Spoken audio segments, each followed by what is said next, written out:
All right. Well, I think we should probably just, we can get started here and people can pop in as they get here. Yeah. So I'd like to introduce everybody to Mia Perez. Mia is the Chief Administrative Officer at Coastal Credit Union, where she leads marketing, HR, training, and communications.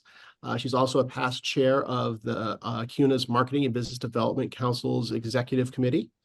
In 2016, Mia was named as a woman to watch by the Credit Union Times and as a Credit Union rock star by the Credit Union Magazine. And trust me, she is a rock star. I have witnessed her in performance on stage. Taylor Swift has to worry. That's all I'm going to say. Okay, sir. Okay. Let's see. Mia's received her bachelor's degree in public relations from Tulane University, a master's degree in leadership and HR development from LSU, and is a graduate of CUNA's Marketing and Business Development School, where she's currently an instructor. If you ever have a chance to do the CUNA's executive training, I highly recommend it. Mia did years 2 and 3 when I went through it. And it's a phenomenal experience. She also carries a PMP certification, as well as the Senior Certified Professional Designation from Society of Human Resources Management. And if you ever get the chance, she also has a podcast with Royce. I can't remember his Liam, I Thank know. you. Thank you. And it's called Leadership Experiment with Royce and Mia. It's absolutely worth time listening to. So with all that said, I am going to turn this over to Mia to take it away. Well, thank you, Mike. Thank you for that introduction. I appreciate that. And so I'm going to treat this as if I am on stage at a conference. All right. So I can only show up one way. So I hope you didn't come here for just the reading of a script. We're going to have a lot of fun in the time that I have with you today. So I'm doing a time check. We've got about 55 minutes to go through this material. And this is what I'll say before we get started. So when Mike and I were talking about topics that are really important and critical to marketers and professionals and what's really needed in our line of work to ensure that we get the respect that we deserve in the work that we do and what we bring to the organization. So I am passionate about helping marketers do a number of these, I'm going to call ancillary things to help us build the credibility that we need for the role that we play in the organization. And it's really, really critical because oftentimes when we talk to marketers, people want to talk about campaign development. They want to talk about creative, and those things are all very important. But in my time with marketers and in my experience, having worked on the front line as an individual contributor and now being responsible for strategy and the overall strategic direction of what we do in marketing, I can tell you in all of those perspectives, some things that I have learned that you'll need in your toolbox that are not really directly related to the things that we do in our day to day, but are these things on the periphery that will help you in undergirding and supporting your professional approach, your executive presence. How do you convince people to do what you need done when none of these people report to you? How do you get people to buy into what you're doing? So all of those things. And so we're going to talk about that today. So we mentioned that this is a real talk. So drink your water, be prepared, and we shoot straight up in these streets when you're talking to me. If you haven't had a chance to listen to the podcast, as Mike mentioned, do that. It's a labor of love for us between two marketing executives that never see eye to eye, and we banter topics over our favorite craft cocktail. So it's a lot of fun if you're down for that. So here today, we're here to talk about pitches that stick, establishing your credibility as a marketing professional. So today, I want to talk to you about some key things about how to establish that credibility. I'm going to give you rapid fire information today. I'm going to give you key things to look for, to develop. I'm going to talk to you about things that you need to avoid. And you're going to hear a lot of me of what I'm going to share with you today is really about how you show up. Okay. And so bear with me, come along. Because if you came for, this is how I need to develop a campaign, or this is how I actually write and craft the message, that's not what we're going to talk about. We're going to talk about how do you establish who you are, your brand, your credibility, so that you can be accepted with your executive team and get your ideas pushed through amongst all the noise and all the other departments that we're juggling against to be heard in our organization. So let's dive in. I'm going to go ahead and share my screen. So let me do that. Bear with me here.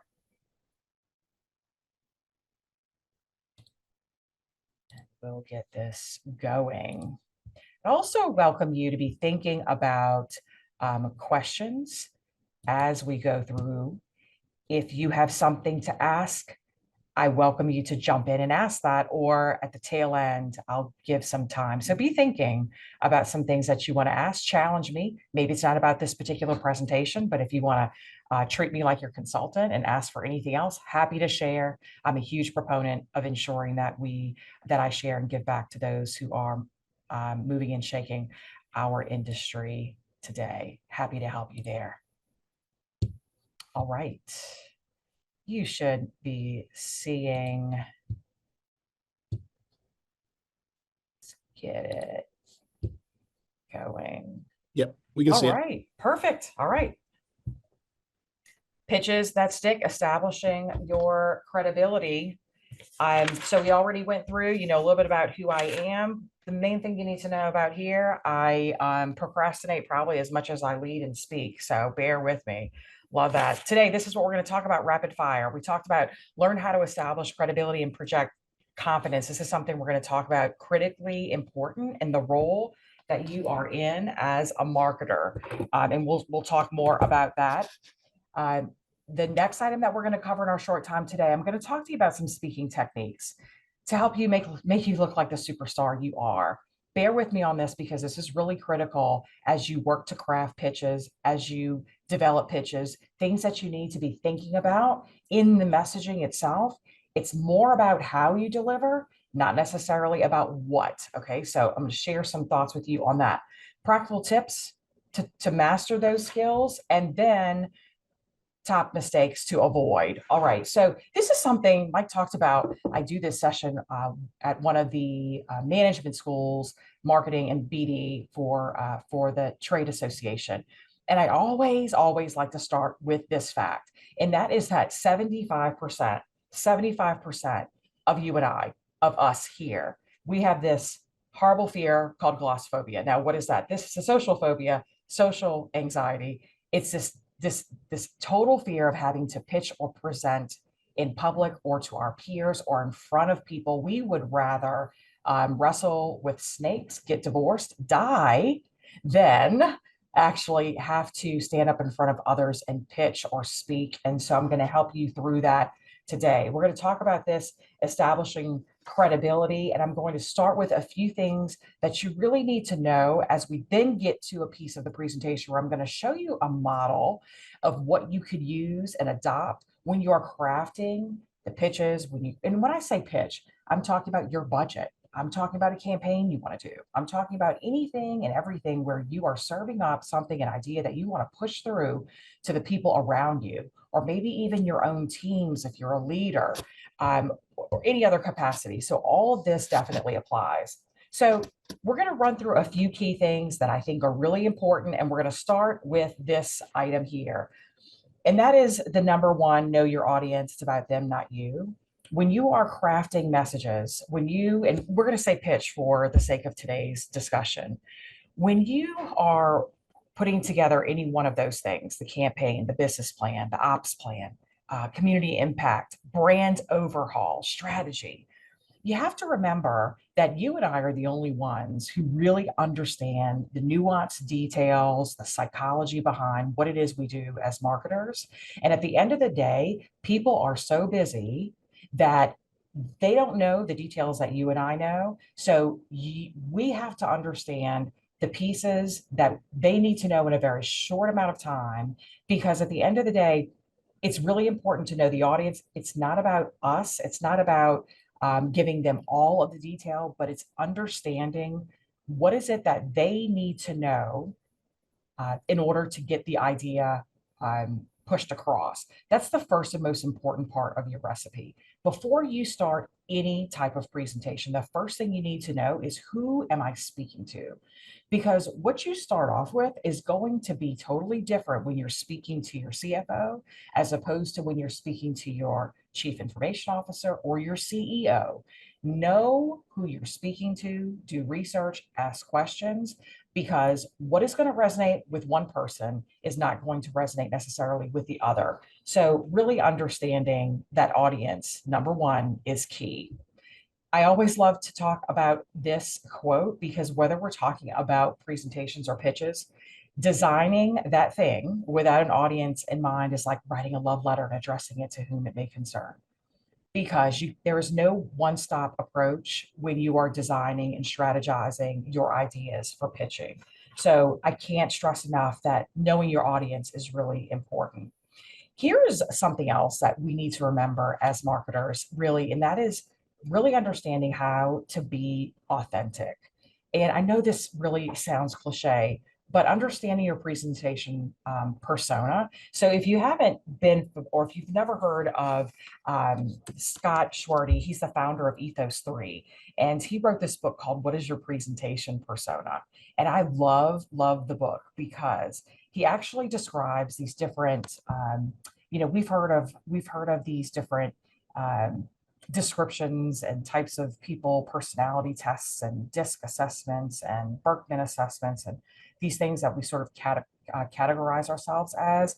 But in this specifically speaks about when we're speaking or pitching to folks, and it's relevant to whether you're putting together the campaign or anything else you're doing. And it's really understanding who you are and how you show up. So it's not really a skills assessment, but it's understanding, lean into your strength. If you are an analytical person, or if you're a right brand creative, if you're an introvert, an extrovert, or an ambivert, understand what that means for you. Lean into those strengths for you so that when you're speaking, you're not tied down to a presentation per se. You're not tied down to notes, because we always know all the tech goes wrong all the time. So how do you speak authentically from what you know? You're already super smart. You're already well trained. You know your material. So lean in and be comfortable with who you are and show up in that way. Don't try to be something that you're not, that we're not, because it's going to come across and distract from when you're pitching. Being authentic is extremely key. Be accurate in sourcing information. So let's talk a moment about when you are putting information together for your board or your CEO or your team.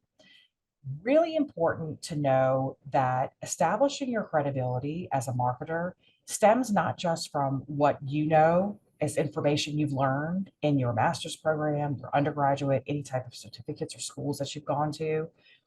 But remember, what we're trying to do is to get people to do something that they're not used to, and to put faith in us when they are not the marketing experts. They don't understand human psychology. They don't understand consumer mindset or the consumer buying journey. That's all new, and you're not going to have time to explain all of that. So it's going to be very, very important that when you are pitching and when you're trying to get people to change their mind or buy into something, you have to make sure that you're not just leaning on your own knowledge that we just discussed. These people need to understand that you've done your research and you're speaking from a place of objectivity, that you're speaking from a place of understanding the material, and that you know not just the color commentary, but also the theoretical and the sourced and researched work that is going to support and undergird what it is you're trying to do. So being accurate in sourcing your information. Don't just say everyone else is doing this, so it's really important, or everyone else is trying to get deposits right now, so we should be doing that. I need you to really throw out some key information from some top headlines and papers and research that you have, that you've gone through and research that's in your portfolio, because people need to understand that if I'm going to buy in to what this person's asking me to do, if you're asking for a budget, if you're asking people to lean into making an investment in an idea that you have that's not been tried and tested, you're going to have to say, listen, it's not just my idea, but here is information to support all of what I'm asking for. So then people will start to see, okay, it's not just Mia's idea. She's done her research. I cannot say how important ensuring accuracy and sourcing, put it on the bottom of your document, put it on your PowerPoint, literally source like you did in your undergraduate and your APA got you, y'all remember, source it just like that. So people understand that they can understand that you know what you're speaking about. Fourth thing, know your material. I always say this, if you are speaking about a slice, you better know the whole pie. Okay, so this goes back to the very first thing we talked about, and that's knowing your audience. You have to know everything about what's important to that person. If you're speaking to the CFO and you're talking about what this campaign, what this idea is going to bring in terms of first year's non-interest income, don't just settle on that. I want you to understand also, meet with somebody in finance, ask for the CFO's time and say, what else is important to you? Okay, I understand as a marketer, I'm a revenue generator for the business. So you're going to be looking to me to say, if you want to spend, what are you making? Right. So we also want to ask, what else is important to you? How much does cost of funds play into the impact of my first year's non-interest or interest income? Is that important to you for me to consider that? What about allowance for loan loss? Is that factored in? How should I be speaking about that when I'm talking about profit that I'm generating for the organization? So you want to be able to know, you may not even discuss that in your pitch, but you want to know it. Okay. Not just know it just for the sake of knowing it, but if you're asked, you want to be able to speak to it because everything that you're putting in that toolbox is going to be used as that ammunition for what you need in order to get folks to buy into what you're asking for. Very, very important. This is something I share with my students also when we're talking about presenting just in public or presenting in front of a group, maybe not necessarily pitching, but just speaking. Be aware of your nonverbal communication. I understand as marketers, sometimes we're relegated to when the Christmas tree needs to be put up or the hot cocoa for the Christmas time, call marketing to do that thing. And if you're like me, I sit back, I roll my eyes and say, these people think I'm only here for the construction paper. I get it. More to be said about that in establishing our credibility. The more we focus on the things I'm telling you today and where people see you show up as a revenue generator, they see you show up as a business partner to the other areas of business, people will then start to say, you know what? Go let someone else do that fun stuff in the lobby with the Christmas tree. Mia needs to come to this table to sit down. So when we talk about net interest margins and what she's doing in terms of her campaign development, we need her at the table because she speaks the language. Okay. So I want you to be aware that nonverbal communication, how else are you showing up outside of what you're saying? Understand that the body never lies. The mouth does, but the body never does. And so Dr. Albert Moravian, he wrote this, he's silent messages, a silent message, implicit communication on emotions and attitudes. In his work, he talked about how the majority of how people receive us is not necessarily what we say, but how we show up, physically show up. And so sometimes, whether it's the nerves, whether it's the consternation, because people assign us other roles that we really want to, we want more of the credibility factor in how we show up. And so sometimes that's reflective in how we react. Be mindful of that because when you talk about your executive presence as a marketer, that's really, really important.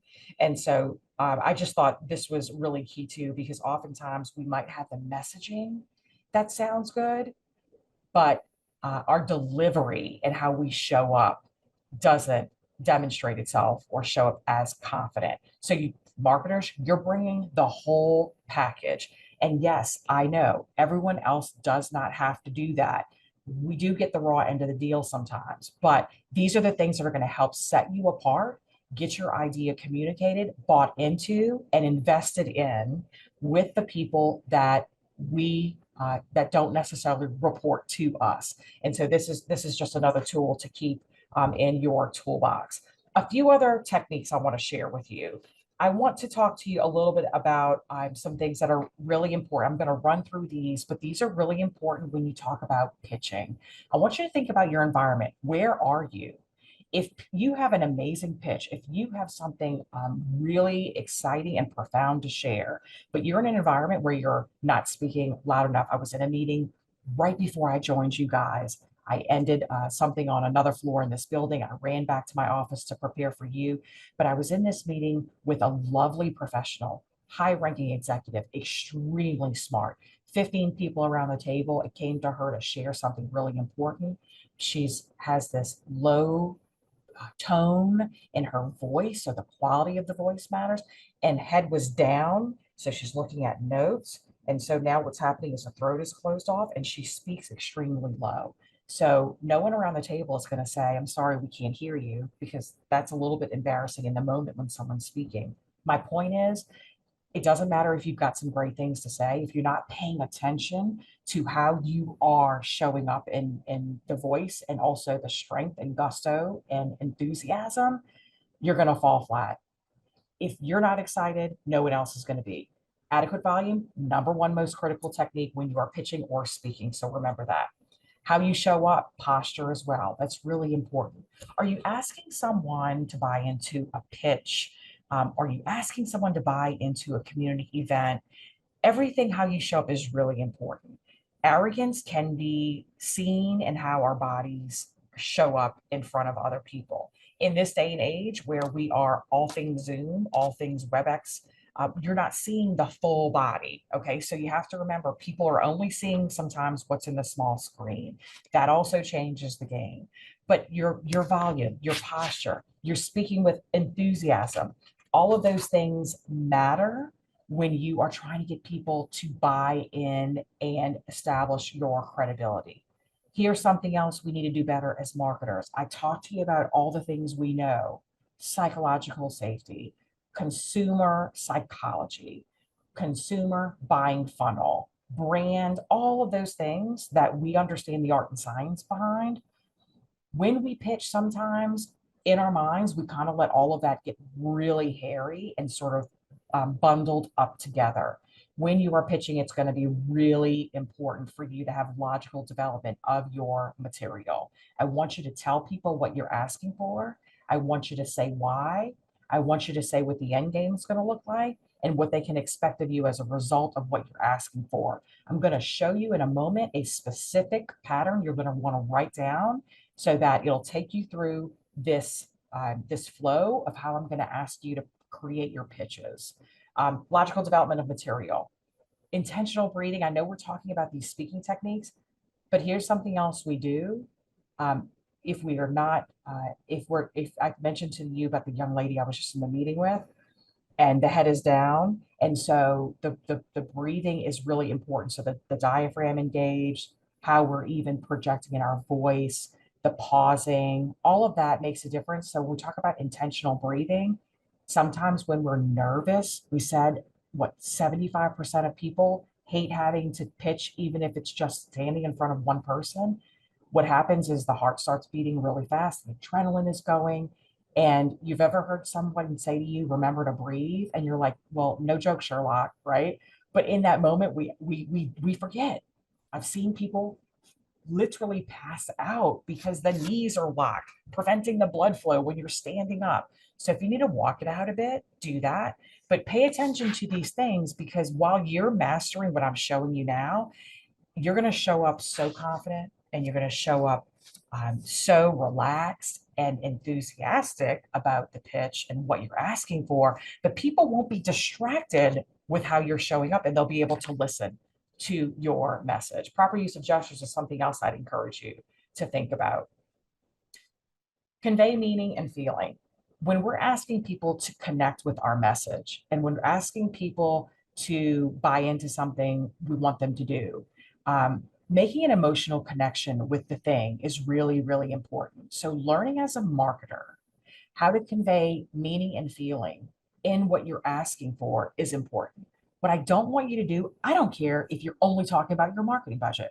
What I don't want you to do is to get up and speak very pragmatically and dry. People make decisions with the mind, but they're moved with the heart. And so this is why the Super Bowl commercials bring out the babies and the horses and the puppies, because it evokes an emotional reaction in us. If you want to know a key factor in getting people to buy into something that you're asking for, yes, you have to source that material. Yes, you have to prove and demonstrate that your idea is sound. Yes, but conveying the meaning and feeling and helping people visualize and inspire them to get on board with what you're asking. If you're not enthusiastic, if you're not feeling it, no one else will. You will set yourself apart with that one thing when you're speaking and pitching, when you look to the left and to the right of your other colleagues. If you show up in this way, I guarantee you. Other things to consider: how you speak, word whiskers. If you're someone who is um, if, using different word whiskers, or if you do this thing when you speak, when you're pitching, what I want you to do, get a friend. I want you to go into the space where you're going to be doing your thing, your presentation. Is it a boardroom? Is it on Zoom? I want you to get a friend, and I want you to have them stand by and watch how you show up with all of these different techniques and ask them to critique you. Someone once told me, I was on a meeting call, and it was before COVID, and we were on a WebEx, but it was a voice only. And one of my executives was in another part of the building, in another room, and I was speaking in the moment on the call, and he sent me a text message. This is I love my coworkers. Sent me a text message, and he says, "You're killing me with the ums, Mia." And I glanced at it as I'm speaking, had no idea that the entire time I was speaking, I kept saying, word whiskers, right? That is so distracting from the message. I've come a long way, hopefully, but having someone be next to you to point that out when we're doing it is critically important. So if you're nervous, put yourself in the place, physically in the space, so that you can get used to it. You know where people will be sitting, and you can walk through all of these things so that when you show up and you're establishing the credibility and actually making the pitch, you're not having to worry about all of these other things. Speaking with authority, also critically important. We've kind of peppered that in through most of what we've said so far. And then what you say last is most important. So when you're pitching your idea, I'm about to show you that framework in a moment. The last thing you say is what people remember. And you have to ask for the business. Okay, so if you want the thing, the campaign, the new hire for your department, a rebrand, overhaul on your name, color palette, decision choices, and change. What are you asking for? And reiterate why this is going to be important to the business. You are also a salesman. Business development, they're salespeople too, out in the field. You are a salesperson for your internal stakeholders. If you're not mastering any of what we've said so far, you're going to have a really hard time getting your idea approved, assuming it is a great idea. So here are a few other practical tips that I want you to think about. Here's something. So when you're actually crafting your pitch, I'm not going to spend a whole lot of time on this piece, but it is something I want you to think about, and that presentations tell a story. And so when you're actually when you're telling the story, we want to weave our story, weave our ask through the emotion, or on an emotional journey through the information we're sharing, intentionally, so that people can connect all the dots and make a decision when we finish pitching. Here is something that I want you to think about. If write this down for my friends who are on phone call only and who aren't able to see the screen. It's called the Monroe's motivational sequence. This is a theoretical approach to how we deliver a pitch. This is what I want you. Not going to remember anything else about today's session. I want you to remember this. This is a psychology framework that if you're creating a pitch using these 5 points, it's going to be beautiful every time. And it's irrespective of if you're pitching budget, campaign, whatever it is, fill in the blank for you. So this is how Monroe's motivational sequence goes. This can even be for your kids' relationships. It works all the time. So any scenario where you have an ask, the first thing we want to do in our pitch, and remember, establishing our credibility, the first thing we want to do is to garner the attention of the folks that are in the room, right? So how do we do that? We do that with all the things I just described to you, ensuring that we're not distracting by how we show up, but we're enthusiastic. We know our stuff. we've touched base with stakeholders, we're speaking on a slice, but we know the whole pie. All of those things are already in check. So what we're doing is we're first grabbing that audience's attention. I want you to think about maybe a statistic or a fact that we used at the onset, the top of the hour here. We talked about the glossophobia, which is that social anxiety for speaking in public. 75% of people hate it. They hate pitching. They hate being vulnerable in that moment. When you are pitching, even if it's your budget, find one key metric or fun little nugget. I want you to start with that. What I don't want you to do is say, hi, I'm Mia, and today I'm here to talk to you about why we need a brand overhaul here at our organization. I don't want you to start with that. That's boring. People are already on their email. Read their body language. They're checking their email, looking at the phone, right? We see it. And then you feel, here it goes, in your mind, you're starting to self-doubt, knees get weak, sweat starts happening, breathing gets more rapid, and we start losing our confidence when we read the room and we see people are distracted. So how do you catch the attention of people? I want you to come up with one fun, key, exciting, or intriguing nugget that's going to undergird what you're about to say. So we start with an interesting fact. Then I want you to talk to the people about why or what your need is. So at this point, this is where we start leaning into the emotion. So let's say, for example, we're pitching for a 50% increase in our budget, and it's hard sell, yes, but for the sake of today, let's just go with that. We're pitching for an increase in our budget.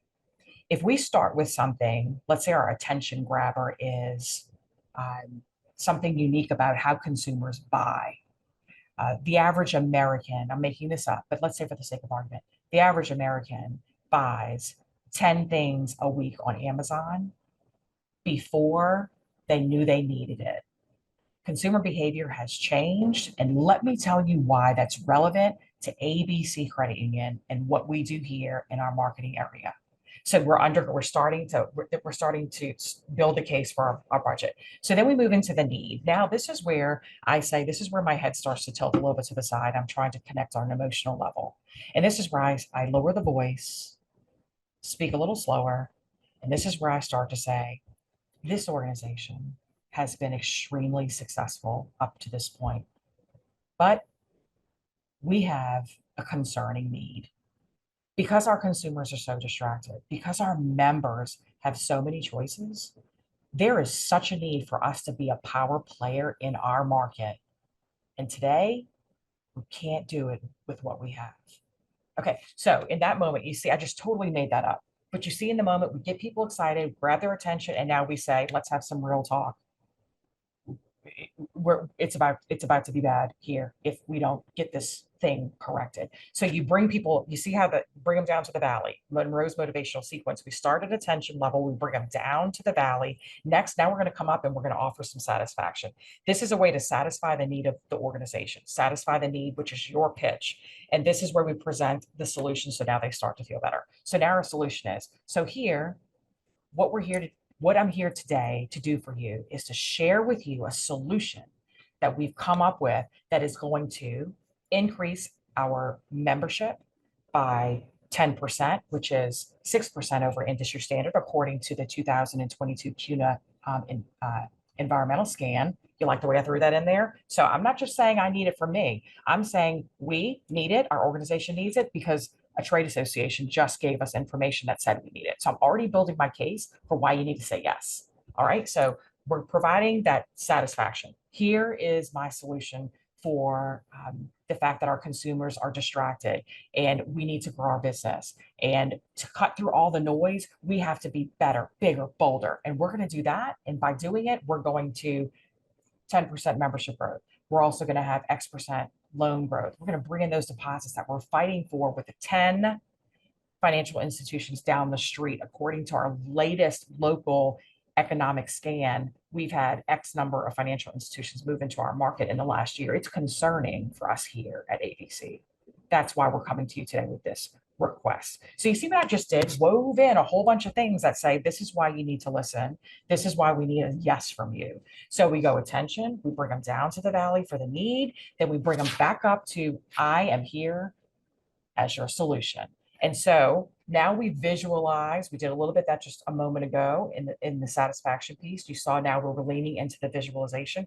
What does that actually look like? So now we ask them to lean into in their mind's eye. If we were able to do these things, and if we were able to get the board to approve, the executive team to approve this increase in our budget, and we set these lofty goals for this organization, and we get excited and we do some amazing things here, let me give you an idea as to what that's going to look like. What that's going to look like for us is we're going to be the #1 organization in our immediate market in the zip code of XYZ. We're going to make sure that we are a solutions provider. We're going to reach out to our media partners where when they need someone in the media to talk about cyber risk and what that does for the average consumer's mindset and how it impacts their wallet, they're going to come to us because we're the subject matter expert because we're now known in the market. That gives us so much more brand equity, and that doesn't cost a thing. But in order for us to do that, we need you to approve the thing. So you see how now we visualize, if you do the thing, if you agree to the pitch, whatever we're asking for, visualizing, you're helping them actually materialize what that solution is going to be. Then finally, the action, last piece of Monroe's motivational sequence, we bring them back up and say, if you do that, this is what will happen. And now this is what we're asking from you. That is why we're coming to you today. Yes, it seems like a big ask. I know we haven't asked for this in the past, but in order for us to do what we just described, what I'm asking you today, give it some thought, and we'd like to ask for an approval on X, the button. So that's how you do it. It's the attention, it's the need, it's the next step of satisfaction, visualization, and action. And so remember, all that need is down there at the bottom, all the need is explaining the why. So that's just think about it like that, marketers. Think about the need is really the why. If you can really craft your exercise in this fashion, you'll go a long way. I want to say a little bit about this. First of all, let's not do this when you're pitching. You see, there's a reason why they're called bullets. It's because they kill people. They kill presentations. Don't do this. Too many words, it's too much. So you know how we talked about physically you showing up and being distracting by appearing to be nervous and the breathing isn't right, we're not enthusiastic. I want you to, all of that, instead of applying that to the body, use all of that, apply to your presentation. If your presentation is too distracting, this is a hot mess. More is not better, okay? So I want you to think about that. You be the subject matter expert, okay? You be the subject matter expert. Do not rely on your slide deck to tell your story. You as the person who is enthusiastic about what you're asking for is going to be the sell, not what you have on paper. Something else. This is, as marketers, we like to do this kind of thing. Here's my results. This is the thing we've done. This is how we present it. Boring. Stop doing that. Do this instead. Do this instead. When you're presenting your results or when you're presenting your pitch, do you see how nice and open this is? Listen, someone told me once that they don't read or like Facebook because they have to read Snapchat, Instagram. I just want to look at pictures. This is the reality and the psychology of what we're dealing with in our friendship circles. Reality, it's also how your teams are showing up. Too much on a page, too much to read, don't give it to me. Give it to me in simple terms, but also profoundly. So this thing here, where it says the exact same thing in terms of results as this slide does. So I want you to start formulating your materials, your pitches by thinking less is more. Here's 4 mistakes you need to avoid moving forward. Number 1, do not assume everyone understands the value of what you do. Okay. You might just be the Christmas tree team. Listen, don't be offended by it. I say that. I used to be offended by that until I said, you know what? Who do I really have to be upset about or to? If when people need the fun things done, that they always call Mia in marketing. Now, that's okay if they're calling me for the other robust strategic things. But if that's the only reason why marketing is called upon, don't get mad at everyone else. Let me get mad at myself. Let me say, how am I showing up? Am I showing up in a way where I can have the conversations with the CFO about the net interest margin and the first year's income on the campaign I'm running? Am I showing up in a way that I'm a business partner, or am I showing up in a way where all I really offer and bring to the table are the things that aren't making a material difference in the organization? So don't assume everyone understands the value. It is your job to sell it. And if you need help with that, call me. I can help you with that. I have done this before, and I've helped a number of people transition from just being the person they're called upon for the immaterial things to now being the subject matter expert chief marketing officer at the head of the table. And the meeting does not start without you. Next thing, being reactive instead of proactive. All right, so don't do that. Don't wait to be told, be the business unit consultant or consultant. Um, be the person who's seeking out, get ahead of the message, be proactive. Don't wait for someone to come to you and say, hey, we can use this thing, marketer. Part of you establishing your credibility and selling your idea is to understand what the need of the business is before they say they need it. Does that sound familiar to you? It's exactly what we do in marketing. We go to our consumer base, our members, and we pitch them things, we cross sell them things that we know they need. They don't know they need it, and we do it before they know they need it. You're doing the same thing with your business units. Go to your partners in the branches, go to your partners in other area of the business and say, how can I support you? This is what I'm observing in our results. Let me help you with that. This is how we can be a solutions provider to you. You start lobbying yourself that way and socializing your expertise that way, people will start coming to you. And that is just another way to establish your credibility. Here's something else. Don't underestimate the value of data. Okay. Everyone, use everyone else as an authority to command your own authority. So go to your CFO, go to your people, your CIO, people who have the information. Let that be the source for you to get what you need. All right. You can't rely on what you're bringing to the table in terms of what you know in marketing. You have to rely on other resources, other statistics, other valuable pieces of information so that people can see that you've done your research. Do not underestimate the value of data. It is so important. Lastly, stop believing that relationship development is for the business development team, folks. I worked with a colleague recently who she's an introvert. I think you can tell by now that I'm not. And she would come into the office. We shared a wall, so she'd come in, she'd sit down, she'd close the door, and I would do this thing every day where I'd go make the rounds with all the different team members in the building who were there that day. Do it every day, so I'd catch some people in and out. Some people were already in meetings, maybe working remote. And yeah, was it an investment in my time? It absolutely was. But every day I made rounds, take my coffee, go walk the floor, say my good mornings, find out about people. Let me tell you what's going to happen when they need something or you need something later. You show an interest in people, and I'm talking about a sincere personal interest. I'm not talking about a superficial interest. Build your network, let the people around you be part of your strategy. They are your indirect employees. Use that, develop the relationships, and when you do, you'll be better for it. So make sure you are understanding key areas of the business. When you talk about establishing your credibility, it is really important.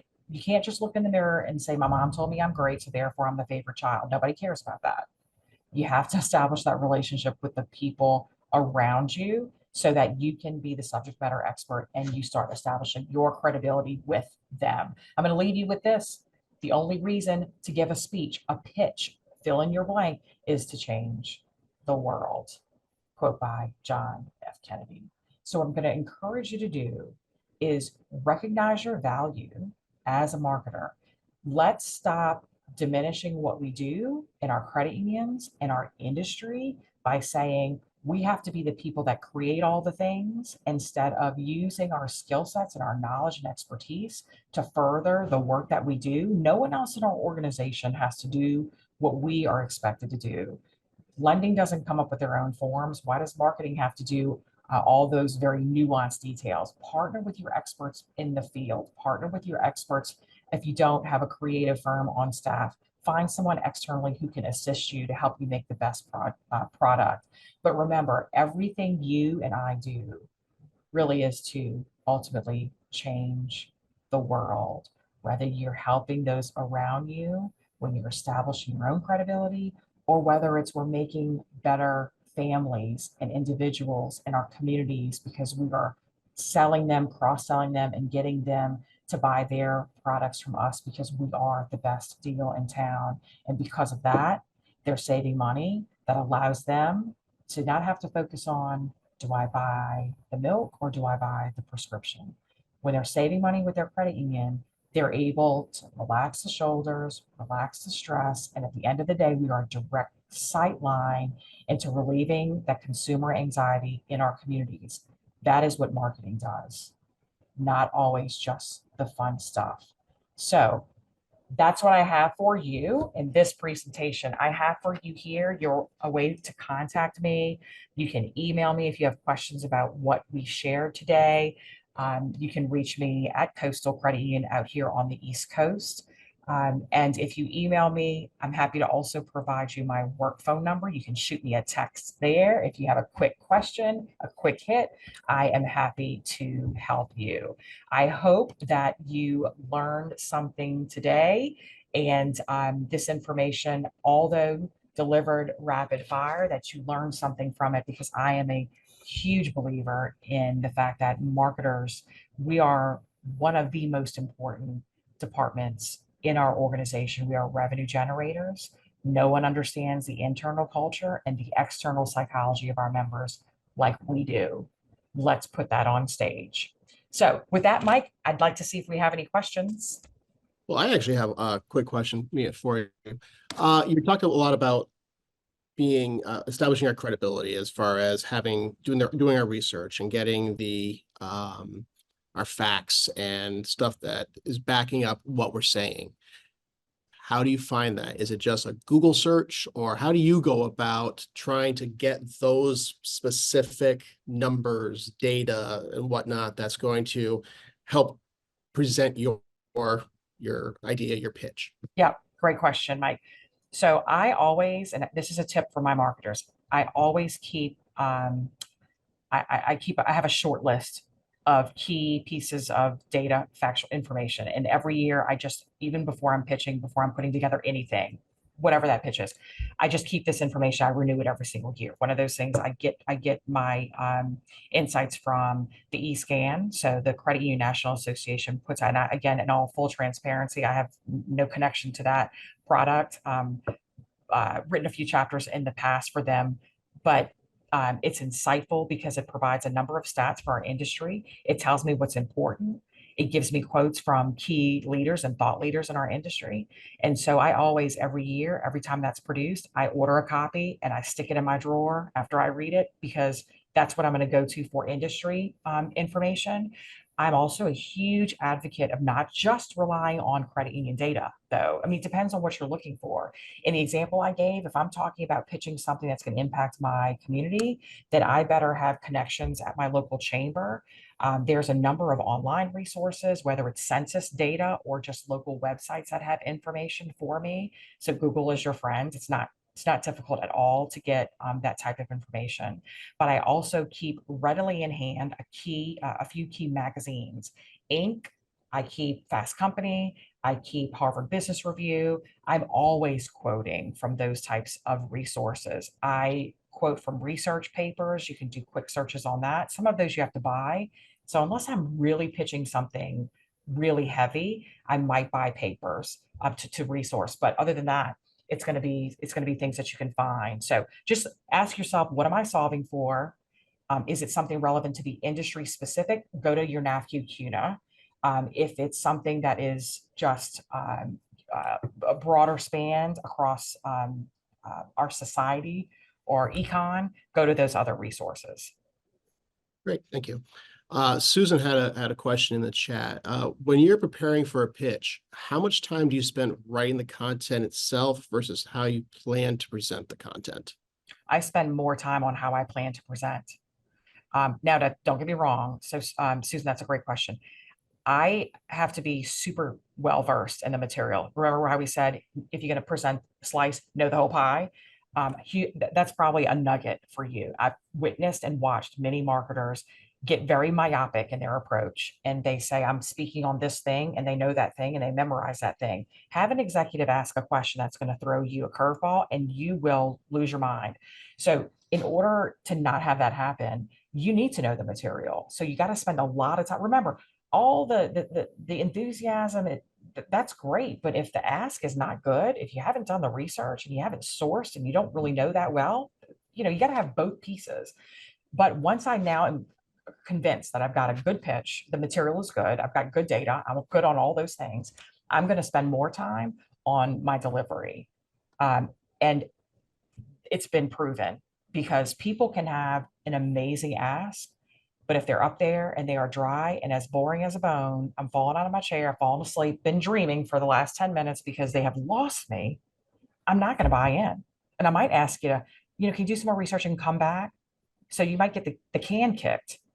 And people will say, I'm not convinced that this is what we should do. So you have to really pay attention to how you deliver. I want you to make eye contact with people. I want you to ask people in the room. And that all takes practice if you're not used to doing it. And the more you do it, the better you'll get at it. But that's really the psychology behind establishing your credibility. I mean, I'd venture to say, would anyone question maybe anything we've said today? By a show of hands, you might say, well, no, I believe everything you said. What if I told you that was all made up? Not that it was at all. But was it profound? Did I deliver in a way that made you feel that I'm convincing? People have to know that we're confident in what we're delivering. That is the most important part of establishing that credibility. So keep that in mind. So, Susan, hope that answered your question. If there's more to that, please let me know. I'm watching the chat there. Don't see any other questions. Anyone live on the line with a question?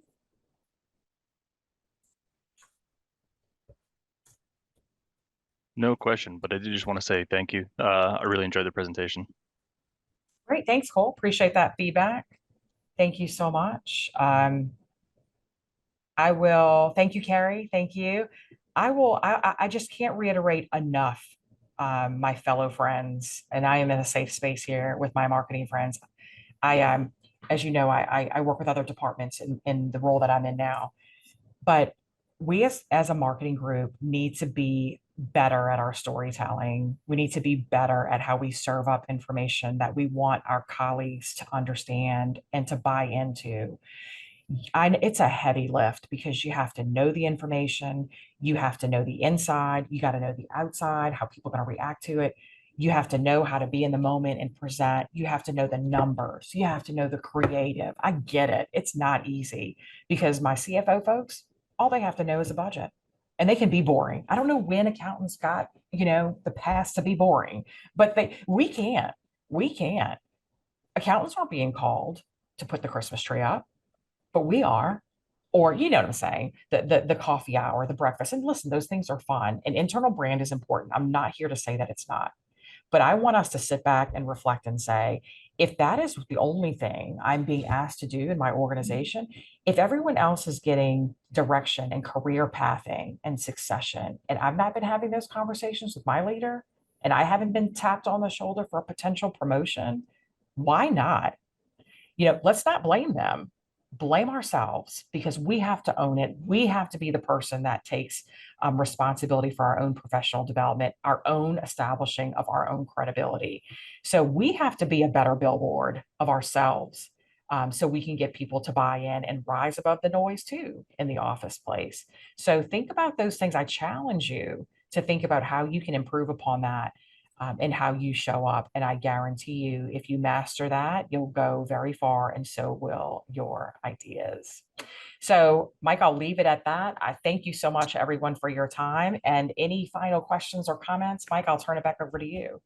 Awesome. Thank you, Mia, so much. This is, I've heard this presentation you gave during a similar one during the year 2 of the certification training, and I'm still taking notes down today from what you put out there, because a lot of the stuff you need to it needs to be reiterated. You need to go back to it. You need to keep practicing, as everything, and especially when it comes to presentations, the only way to get comfortable with it is to be doing it and doing it over and over again, and keeping all of these points in mind is spectacular. So thank you. And it's just so everybody remembers, this is recorded.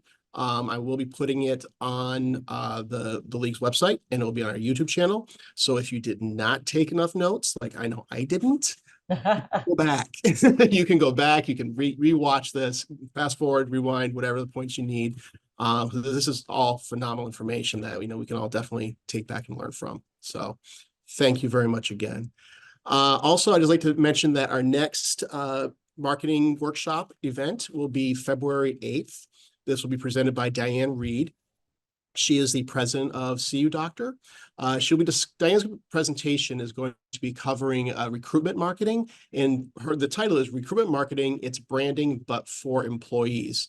So the session really focuses on helping you speak to your HR department, work with your HR department, and give them your expertise as marketers. And you're analyzing your marketing, evaluating your online presence. But it's really how to help you find those talented staff members that we're all credit unions are in need of today. So I hope everybody can join us for that. It will be virtual, as I said. The email registration will be going out mid-January. I also wanted to mention that as of January, our councils as a whole at the league are going to be dissolved. We are not going to have a marketing council anymore. We're not going to have a financial council or a lending council anymore. Your CEOs, I'm sure, have already heard about this, but instead what we're going to do is offer just educational events. And our thought process behind this is instead of just having a council for a few people, we'll be opening this up to all marketers. Everyone in lending can be going to the lending education. All marketers can come to our marketing education events.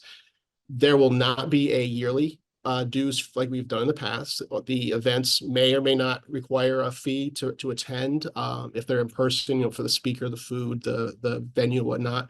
But I will tell you, we already have, I think I have 5 events planned for next year for our marketers. One of them is in person so far, and the others will be virtual. So I hope everyone will be able to attend those. If you have any questions about the way this has changed, I know it's going to be new for a lot of people. Please feel free to email me. When I send out this link for this video, you'll have my email if you don't already, so you can just reach out to me and ask away. But otherwise, I hope everybody has a fantastic, wonderful, safe holiday. Have a great new year, and we will see you all in 2024. Thank you, everybody. Have a great one. Thanks, you too. Thank you again, Mia.